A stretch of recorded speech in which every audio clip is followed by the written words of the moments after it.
வெயில் காலம் வந்தாச்சு அப்படின்னாலே வடாம் புழியறது, வத்தல் போடுறது, மாவடு, மாங்காய் ஊறுகாய், மோர் மிளகா இதெல்லாம் வந்து வரிசையா நம்ம பண்ணிட்டே இருக்கோம். இன்னைக்கு நம்ம வெஜ்ஜீஸ் ரெசிபி கிச்சன்ல மோர் மிளகாய் எப்படி பண்றது அப்படின்னு பார்க்கலாம். மோர் மிளகா போடுறதுக்கு 2 விதமான மிளகா கிடைக்கும். ஒண்ணு தஞ்சாவூர் மிளகா, குண்டு குண்டா ஒரே சைஸ்ல ரவுண்டா. நம்ம கொடை மிளகா இருக்கும் இல்லையா, அதுல வந்து மினியேச்சர் மாதிரி குட்டி குட்டியா இருக்கும். சாத்தூர் மிளகா கொஞ்சம் நீளமா இருக்கும். இதுல பெஸ்ட் அப்படின்னு பார்த்தோம் அப்படின்னா தஞ்சாவூர் மிளகா தான். அது கிடைக்கல அப்படின்னா நம்ம சாத்தூர் மிளகால கூட நம்ம இதை பண்ணிக்கலாம். எந்த மிளகா வாங்கினாலும் ப்ராசஸ் அளவு எல்லாமே சேம் தான். இந்த மோர் மிளகா வந்து நமக்கு தயிர் சாதத்துக்கு தொட்டுக்கிறதுக்கு ரொம்ப பிரமாதமா இருக்கும். புளிமா சொல்லுவோம் இல்லையா, அரிசி மாவு புளிய குத்தி உப்புமா பண்ணுவோமே, அந்த உப்புமாலையும் இந்த மோர் மிளகா பிரமாதமா இருக்கும். இல்ல மோர் களிலையும் நம்ம போட்டுக்கலாம். கொஞ்சம் ஸ்டார்டிங்ல நமக்கு அது வேலை மாதிரி இருக்கும் தான். அந்த கொஞ்சம் வேலையை நம்ம கஷ்டப்பட்டு பண்ணிட்டோம் அப்படின்னா 1 வருஷம் அதுக்கு மேலேயும் கூட நம்ம நல்லா என்ஜாய் பண்ணலாம். சின்ன சின்ன டிப்ஸ் தான், அதை நம்ம கரெக்டா ஃபாலோ பண்ணாலே போதும். மோர் மிளகா போடுறது வந்து ரொம்ப ஈஸி தான். இது வந்து மோர் மிளகாயை நம்ம ஆத்துலயோ இல்ல பால்கனி வெயில்லையோ அந்த அளவுக்கு காய வைக்க முடியாது. நல்ல மொட்டை மாடி வெயில்ல போட்டாதான் இது வந்து 1 வருஷம் அதுக்கு மேலேயும் தாங்கும். இது வந்து நல்லா கல நல்லா காயணும். அப்ப அது தகுந்த வெயில் வேணும். இது வந்து இதுக்கு கரெக்டான சீசன். நம்ம இந்த மோர் மிளகா பொரிச்சாலே போதும், அக்கம் பக்கத்துல எல்லாருக்குமே தெரிஞ்சு போயிடும். அந்த அளவுக்கு நல்லா மணக்கும். அப்படியே பொரிக்கிறச்சே சாப்பிடணும் போல இருக்கும். ஃபர்ஸ்ட் டைம் சேனலை பாக்குறீங்கன்னா ப்ளீஸ் சப்ஸ்கிரைப் பண்ணுங்க, பெல் ஐகானை கிளிக் பண்ணி ஆல் ஆப்ஷன் கொடுத்துட்டீங்கன்னா நான் போடக்கூடிய எல்லா வீடியோஸும் குயிக்கா வந்து உங்களுக்கு ரீச் ஆகும். வாங்க, கொஞ்சம் கூட காரமே இல்லாத நல்ல டேஸ்டியான மோர் மிளகா குயிக்கா எப்படி பண்றதுன்னு பார்க்கலாம். மோர் மிளகா போடுறதுக்கு 2 கிலோ வந்து தஞ்சாவூர் மிளகா வாங்கி வச்சிருக்கேன். பாருங்க, இந்த மாதிரி குண்டு குண்டா இருந்ததுன்னா தஞ்சாவூர் மிளகா. இது நீள நீளமா இருக்கும். அந்த மாதிரி இருக்கிறது வந்து சாத்தூர் மிளகா அப்படின்னு சொல்லுவா. 2ல எது வேணாலும் நம்ம போட்டுக்கலாம். நான் வந்து தஞ்சாவூர் மிளகா வாங்கி வச்சிருக்கேன். இதை ஃபர்ஸ்ட் வந்து நல்லா கிளீன் பண்ணிக்கணும். அதாவது இது போல கொஞ்சம் ஏதாவது அடிபட்டிருக்கும் மிளகா, அதெல்லாம் நம்ம எடுத்துடணும். இது போல ஏதாவது பழுத்த மிளகாய் இருந்தாலும் நம்ம எடுத்துடணும். இப்போ இந்த மிளகாயை நம்ம கிளீன் பண்ணி எடுத்துக்கணும். தண்ணி விட்டு ஆரம்பிக்கணும்னு நிறைய தூசி மண்ணு எல்லாம் இருக்கும். ஒரு துணியை விரிச்சு ஃபேன் கீழே வந்து காய வச்சணும். அந்த ஈரம் போக இந்த மிளகா வந்து நல்லா காயணும். இது காஞ்சதுக்கு அப்புறம் அடுத்தது நம்ம என்ன பண்றது அப்படின்னு பார்க்கலாம். மோர் மிளகாயை நல்லா வாஷ் பண்ணிட்டு ஒரு துணியில போட்டு ஃபேன் போட்டு விட்டேன். பாருங்க, கொஞ்சம் கூட ஈரம் இல்லாம நல்லா ட்ரை ஆயிடுது. இப்ப மோர் மிளகாயில வந்து இந்த காம்பு பாருங்க நீள நீளமா இருக்கு இல்லையா, இது வந்து நம்ம கட் பண்ணிக்கணும். கொஞ்சம் விட்டுட்டு இதை போல கட் பண்ணணும். பாருங்க, இந்த மாதிரி நான் கட் பண்ணியிருக்கேன். பாருங்க, இது மாதிரி நீளமா இருக்கிறத கொஞ்சம் விட்டுட்டு நான் கட் பண்ணியிருக்கேன். இது ஏன் இந்த மாதிரி கட் பண்றோம் அப்படின்னா, மோர் மிளகாய் நம்ம எண்ணெயில பொரிப்போம் இல்லையா, பொரிக்கிறச்ச இந்த காம்பு வந்து சீக்கிரம் வந்து ஃப்ரை ஆயிடும். இந்த மிளகா வந்து ஃப்ரை ஆகிறதுக்குள்ள இது வந்து தீஞ்சு போயிடும். அப்போ வந்து மோர் மிளகாயோட டேஸ்ட் வந்து அந்த அளவுக்கு நல்லா இருக்காது, ஒரு தீஞ்ச ஸ்மெல் வரும். அதனால எல்லா மிளகாயும் இது போல நம்ம கொஞ்சம் விட்டுட்டு காம்பை வந்து கட் பண்ணி எடுத்துக்கலாம். இதை போல எல்லாத்தையும் இந்த காம்பு கட் பண்ணிக்கணும். ஒவ்வொரு மிளகாயிலையும் இந்த மாதிரி ஷார்ப்பான ஏதாவது ஊசி இருக்கும் இல்லையா, இல்ல ஏதாவது நம்ம பணியாரம் எடுப்போம் இல்லையா, டிக்கோ ஏதாவது வச்சு இந்த மாதிரி ஹோல் போட்டுக்கணும். இந்த மிளகாய் வந்து நம்ம தயிர்ல ஊற வைப்போம் இல்லையா, இந்த மாதிரி லேசா அப்படி குத்தி எடுத்துட்டோம் அப்படின்னா தயிர் நல்லா உள்ள வரைக்கும் போய் மிளகாய் வந்து நல்லா ஊறும். மிளகாய் வந்து தயிர்ல நல்லா ஊறினாதான் இந்த காரம் போய் நமக்கு டேஸ்டும் நல்லா இருக்கும். பாருங்க, பின்னாடி இந்த பக்கத்துல இருந்து ஒரு தடவையும் 2 சைட்ல இருந்து ஒரு தடவையும் இந்த மாதிரி குத்தி நம்ம எடுத்துக்கணும். இதே போல நம்ம எல்லாத்தையும் பண்ணி எடுத்துக்கணும். இது கொஞ்சம் டைம் எடுக்கும் தான். யாராவது ஹெல்ப்புக்கு இருந்தது அப்படின்னா நமக்கு ரொம்ப ஈஸியா இருக்கும். இதை போல ஃபோர்க்கு கூட நம்ம யூஸ் பண்ணிக்கலாம். ஃபோர்க்ல பண்ணா கூட நமக்கு ஈஸியா இருக்கும். இந்த சைடும் இந்த சைடும் இந்த மாதிரி லேசா அப்படி குத்தி விட்டாலே போதும். இல்ல நைஃபால கொஞ்சமா இந்த மாதிரி கீறி விட்டாலும் பரவாயில்ல. மொத்தத்துல தயிர் உள்ள போறதுக்கு நம்ம ஏதாவது இந்த மாதிரி ஹோல் பண்ணிக்கணும். இதே மாதிரி நம்ம எல்லாத்தையும் பண்ணி எடுத்துடலாம். ஸ்டவ்ல ஒரு கடாய் வச்சிருக்கேன். 2 டீஸ்பூன் வெந்தயம். இது நல்லா வாசனை வர வரைக்கும் நம்ம வறுத்துக்கலாம். 2 கிலோ மோர் மிளகாய் எடுத்திருக்கறனால நான் 2 டீஸ்பூன் வெந்தயம் எடுத்துட்டு இருக்கேன். 1 கிலோவுக்கு 1 டீஸ்பூன் அப்படிங்கறது அளவு. வெந்தயம் பாருங்க நல்லா வறுபட்டாச்சு, படப்படன்னு தெரிக்கிறது பாருங்க. இப்ப ஸ்டவ் ஆஃப் பண்ணிட்டு இதை மிக்ஸி ஜாருக்கு மாத்திக்கலாம். இதே கடாயில 2 டீஸ்பூன் உளுத்தம்பருப்பு, இதையும் செவக்க வறுத்துக்கலாம். உளுத்தம்பருப்பும் பாருங்க நல்லா செவக்க வறுத்தாச்சு. இப்ப ஸ்டவ் ஆஃப் பண்ணிட்டு இதையும் நம்ம மிக்ஸி ஜாருக்கு மாத்திப்போம். இது சூடு ஆறினதுக்கு அப்புறம் வெந்தயம் உளுத்தம்பருப்பு 2யுமே நான் நல்லா பவுடர் பண்ணி நம்ம எடுத்துக்கலாம். 2 கிலோ மிளகாய்க்கு 2 லிட்டர் கொஞ்சம் கூட புளிக்காத நல்லா ஃப்ரெஷ்ஷான தயிர் எடுத்துட்டு இருக்கேன். நம்ம வறுத்த வெந்தயம், உளுத்தம் பருப்பு இதை வந்து இந்த மாதிரி பவுடர் பண்ணிருக்கேன். இந்த பவுடர் இந்த தயிர்ல சேர்த்துக்கலாம். இது வந்து நம்ம நல்லா சிலிப்பிக்கணும். இந்த வெந்தய பொடியும் இந்த உளுந்து பொடியும் வந்து தயிர்ல நல்லா மிக்ஸ் ஆகணும். அதே மாதிரி தயிரும் வந்து திப்பி திப்பியா இல்லாதக்கு நல்லா சிலிப்பி எடுத்துக்கணும். தயிர்ல வந்து தண்ணி எதுவும் சேர்க்க வேண்டாம், அப்படியே சிலிப்பினாலே போதும், திக்கான மோர் மாதிரி நமக்கு கிடைச்சிடும். 2 கிலோ மிளகாய்க்கு 5 டேபிள் ஸ்பூன் கல்லுப்பு. கல்லுப்பு சேர்த்ததும் நல்லா சிலிப்பிக்கலாம். உப்பு வந்து இந்த தயிர்ல நல்லா கரையட்டும். நம்ம இதுல மிளகாய் சேர்க்கறதுக்கு ஒரு 10 நிமிஷம் முன்னாடியே இது எல்லாத்தையும் போட்டு மிக்ஸ் பண்ணி வச்சிட்டோம் அப்படின்னா உப்பும் நல்லா கரைஞ்சிடும். இது நல்லா சிலிப்பியாச்சு. இப்ப இதுல நம்ம மிளகாய் சேர்த்துக்கலாம். எல்லா மிளகாயும் வந்து ஊசியால சின்ன சின்னதா ஹோல் பண்ணி எடுத்துட்டு இருக்கேன். இப்போ இது எல்லாத்தையும் தயிர்ல சேர்த்துடலாம். இப்போ இது எல்லாத்தையும் நல்லா கலந்து விட்டுப்போம். இந்த தயிர் ஃபுல்லா மிளகாயில நல்லா கோட் ஆகட்டும். நல்லா மிக்ஸ் பண்ணியாச்சு. இப்போ இன்னைக்கு வந்து மிளகாய் தயிர்ல கலந்துருக்கோம் இல்லையா, இன்னைக்கு நாளைக்கு 2 நாள் வந்து தயிர்ல நல்லா ஊறட்டும். ஒரு நாளைக்கு 2-3 தடவை இந்த மாதிரி நல்லா ஒரு தடவை மிக்ஸ் பண்ணி விட்டுக்கலாம். ஒரு தட்டு போட்டு பொடி வச்சிருவோம். 2 நாள் கழிச்சு நம்ம பார்க்கலாம். மோர் மிளகாய் நம்ம தயிர்ல மிக்ஸ் பண்ணி வச்சு 1 நாள் ஆயாச்சு.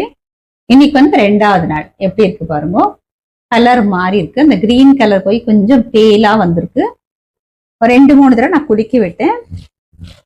அடியில தயிர் இருக்கு இன்னும். இது போல குலுக்கி குலுக்கி விட்டோம் அப்படின்னா ஒரே மாதிரி நல்லா தயிர்ல அது ஊறும். ஒரு தட்டு போட்டு மூடி வச்சிருவோம். இன்னைக்கு இது இப்படியே இருக்கட்டும், நம்ம நாளைக்கு பார்க்கலாம்.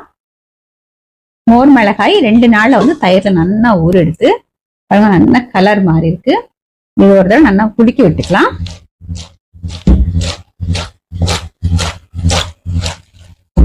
இது போல இந்த 2 நாளுமே நான் ஒரு நாளைக்கு 3-4 தடவை இந்த மாதிரி குலுக்கி விட்டுருக்கேன். இது இன்னைக்கு நம்ம வெயில காய வச்சுக்கணும். தயிர் இல்லாம இதை போல எடுத்துக்கணும். எக்ஸ்ட்ரா தயிர் ஃபுல்லா இந்த பாத்திரத்திலேயே இருக்கட்டும். நம்ம வெறும் மிளகாய் மட்டும் எடுத்துக்கலாம். இந்த ஒரு அகலமான பிளேட்ல எடுத்துப்போம். தாம்பாளம், பிளேட்டு எதுல வேணாலும் நம்ம எடுத்துக்கலாம். இதே போல எல்லாத்தையும் தனித்தனி பிளேட்ல ரொம்ப வந்து ஜாஸ்தியா போடாம அப்படி ஒரு லேயரா இருக்கிற மாதிரி நம்ம எடுத்துப்போம். சிங்கிள் லேயரா வச்சுட்டோம்னா சீக்கிரம் காஞ்சிடும். இன்னும் மோர்ல இருந்து எல்லா மிளகாயும் எடுத்துட்டேன். இப்ப இங்க ஓரத்துலாம் ஒட்டின்னு இருக்கு இல்லையா, இதை நீட்டா நம்ம எடுத்து விட்டுடலாம். இப்படியே இருந்ததுன்னா இது காஞ்சு போயிடும். இது எல்லாத்தையும் இந்த மாதிரி எடுத்து போட்டுட்டு இந்த மிச்சம் இருக்கிற தயிரை மூடி வச்சிடலாம். இது ஆத்துலயே வச்சுக்கலாம், அது வெயில வைக்கணும்னு அவசியம் இல்லை. மோர் மிளகாய் பாருங்க, இது போல 4 தட்டுல வந்து நான் போட்டிருக்கேன். இன்னைக்கு ஃபர்ஸ்ட் டே வந்து நம்ம காய வச்சிருக்கோம். இன்னைக்கு ஃபுல்லா அப்படி வெயில காயட்டும். சாயங்காலம் வந்து எந்த அளவுக்கு காஞ்சிருக்கு அப்படிங்கறத நான் உங்களுக்கு காமிக்கிறேன். மோர் மிளகாய் பாருங்க, 1 நாள் வந்து வெயில காய போட்டிருக்கேன்.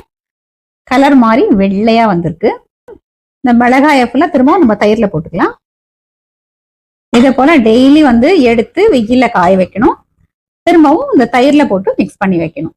இந்த மிளகாய் இதுல இருக்கிற தயிரை ஃபுல்லா அப்சர்வ் பண்ற வரைக்கும் நம்ம இதே மாதிரி பண்ணணும். அதுக்கப்புறம் மிளகாய் வந்து கம்ப்ளீட்டா ட்ரை ஆகிற வரைக்கும் நம்ம வெயில காய வச்சுக்கணும். அந்த நமக்கு எந்த அளவுக்கு வெயில் சூடு இருக்கோ அது தகுந்த மாதிரி இது காயும். இது வந்து ஒரு 5 நாள்ல இருந்து 1 வாரம் வரைக்கும் கூட ஆகும். இப்ப பாருங்க, ஃபுல்லா நான் தயிர்ல மிக்ஸ் பண்ணி வச்சுட்டேன். நாளைக்கு திரும்பவும் காய வைக்கணும். தயிர் தீர்ற வரைக்கும் அது மாதிரி திரும்பவும் போட்டு மிக்ஸ் பண்ணி காய வைக்கிறது இந்த மாதிரி பண்ணணும். இதுல இருக்கிற தயிர் ஃபுல்லா தீர்ந்ததுக்கு அப்புறம் மிளகாய் நல்லா கம்ப்ளீட்டா ட்ரை ஆகிற அளவுக்கு, அதாவது நல்லா கலகலன்னு சத்தம் கேட்கணும், அந்த அளவுக்கு நம்ம நல்லா காய வச்சுக்கணும். இது கம்ப்ளீட்டா காஞ்சதுக்கு அப்புறம் நான் உங்களுக்கு காமிக்கிறேன். இந்த ப்ராசஸ் முடியறதுக்கு வந்து 5 நாள்ல இருந்து 1 வாரம் ஆகும். அந்த வெயிலோட ஹீட்டை பொறுத்தது. இது ஃபுல்லா காஞ்சதுக்கு அப்புறம் நம்ம பார்க்கலாம். மோர் மிளகாய் பாருங்க எந்த அளவுக்கு நல்லா காஞ்சிருக்கு. நல்ல கலகலன்னு சத்தம் கேட்கறது பாருங்க. இந்த அளவுக்கு நல்லா காய வச்சுட்டு நம்ம ஏர்டைட் டப்பால போட்டு மூடி வச்சிட்டோம் அப்படின்னா 1 வருஷம் என்ன அதுக்கு மேலேயே வந்து இந்த மிளகாய் சூப்பரா இருக்கும். இந்த மோர் மிளகாய் இப்ப பொரிச்சு பார்த்துடலாம். நம்ம எண்ணெய் பாருங்க நல்லா சூடாயிடுது. மோர் மிளகாய் பொரிச்சிக்கலாம். ஆல்ரெடி வந்து நான் வடாம் வறுத்தேன். அதே எண்ணெயிலே வந்து மோர் மிளகாயும் பொரிக்க போறேன். மோர் மிளகாய் பொரிக்கிறச்சே கம்மியா எண்ணெய் வச்சு பொரிச்சுக்கோங்க. ஏன்னா அந்த எண்ணெய் வந்து கொஞ்சம் கருப்பாயிடும். தயிர் விட்டு இந்த மிளகாய் எல்லாம் வந்து ஊற வைக்கிறோம் இல்லையா, அதனால கொஞ்சம் எண்ணெய் கருப்பாயிடும். அந்த மிச்ச எண்ணெயை வந்து நம்ம திரும்ப அந்த அளவுக்கு யூஸ் பண்ண முடியாது. நல்லா திருப்பி விட்டு எல்லா பக்கமும் நல்லா ஃப்ரை பண்ணிக்கலாம். பொரிக்கிறச்சே பாருங்க மோர் மிளகாய் நல்லா அப்படி மணக்கிறது. பாருங்க நல்லா பொரிச்சிருந்தாச்சு. நம்ம இப்ப எடுத்துக்கலாம். மோர் மிளகாய் வந்து நிறைய பொரிச்சு நம்ம ஸ்டோர் பண்ணி வச்சிருந்தோம்னா அந்த அளவுக்கு நல்லா இருக்காது. பொரிச்சதுக்கு அப்புறம் ஃப்ரெஷ்ஷா இருக்கும்போது, அதாவது 2 நாளுக்குள்ள நம்ம யூஸ் பண்ற மாதிரி இருக்கணும். அதனால தேவையான அளவு மட்டும் பொரிச்சுட்டா நல்லது. மோர் மிளகாய் ஃபர்ஸ்ட் கிளாஸா ரெடி ஆயாச்சு. ஸ்டார்டிங்ல வந்து அலம்பிட்டு ஈரம் போக தொடச்சிட்டு சின்ன சின்ன ஹோல் மாதிரி குத்திட்டு தயிர்ல போடுற வரைக்கும் தான் நமக்கு கொஞ்சம் வேலையா தெரியும். அதுக்கப்புறம் ஈஸி தான், வெயில காய போட்டு எடுக்கிற வேலை தான். இது வந்து காயறதுக்கு கம்ப்ளீட்டா வந்து 6 நாள் ஆயிருக்கு. 2 நாள் வந்து நம்ம தயிர்ல ஊற வச்சோம். அதுக்கப்புறம் 4 நாள் அடிக்கிற வெயிலுக்கு என்ன கலகலன்னு காஞ்செடுத்து நீங்களே பார்த்துட்டு எந்த அளவுக்கு காஞ்சிருக்கு அப்படின்னு. இப்ப மோர் மிளகாயை நம்ம பொரிச்சும் பார்த்துட்டோம். இப்ப டேஸ்ட் பண்ணி பார்க்கலாம். தயிர் சாதமும் மோர் மிளகாயும் பெஸ்ட் காம்பினேஷன். நல்லா மொறு மொறுன்னு பொரிஞ்சிருக்கு. வெயில் காலத்துக்கு வேற எதுவுமே வேண்டாம், இது 2 இருந்தாலே போதும்.